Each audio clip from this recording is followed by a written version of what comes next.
Hello hi welcome welcome to warriors.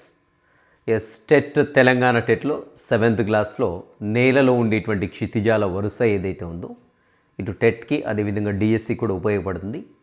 ఆ యొక్క sequence ఏదైతే ఉందో సీక్వెన్స్ గుర్తుపెట్టుకోవడానికి ఒక చిన్న కోడ్ అయితే చెప్తాను. ఆ కోడ్ని గుర్తుపెట్టుకుంటే ఖచ్చితంగా మనకి నేలలో ఉండేటువంటి క్షితిజాలు ఏవైతే హారిజన్స్ ఆఫ్ సాయిల్ అంటాం, హారిజన్స్ ఆఫ్ ఎర్త్ అంటూ ఉంటాం. సో మరి దీనికి ఒక చిన్న సెంటెన్స్ చెప్తాను, గుర్తుపెట్టుకోండి. ఖచ్చితంగా లాస్ట్ టైం టెట్లో ఒకసారి క్వశ్చన్ అడిగాడు, డిఎస్సిలో కూడా అడగడం జరిగింది. సో సింపుల్గా ఇక్కడ ఒక అతిథి ఇంటికి వస్తే భోజనం చేద్దాం రమ్మన్నాను. దట్స్ ఇట్, గుర్తుపెట్టుకోండి.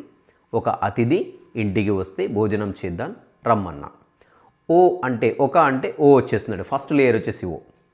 నెక్స్ట్ ఓకే వచ్చేసి ఒక అతిథి అన్నాం, ఏ. అతిథి అంటే ఏ. ఇంటికి అంటే ఐ గుర్తుపెట్టుకోకండి, ఈ గుర్తుపెట్టుకోండి.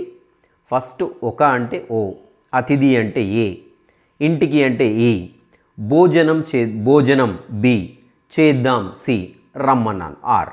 గుర్తుపెట్టుకోండి, ఒక అతిథి ఇంటికి వస్తే భోజనం చేద్దాం రమ్మన్నాం. సో ఇవి ఒక సీక్వెన్స్ 6 లేయర్స్ ఏవైతే 6 లేయర్స్ని సింపుల్గా గుర్తుపెట్టుకోవచ్చు. మళ్ళీ కూడా చెప్తున్నాను, ఒక అంటే ఓ, ఓకేనా.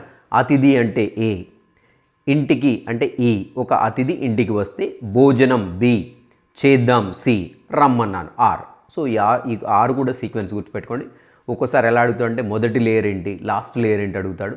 లేదంటే ఏవైనా 2 లేయర్లు ఇచ్చేసి వీటి మధ్య ఉండేటువంటి లేయర్ ఏంటి అని అడుగుతుంటాడు. ఈ సెంటెన్స్ సింపుల్ సెంటెన్స్ ఈజీగా మనం గుర్తుపెట్టుకోవచ్చు. I wish you all the best.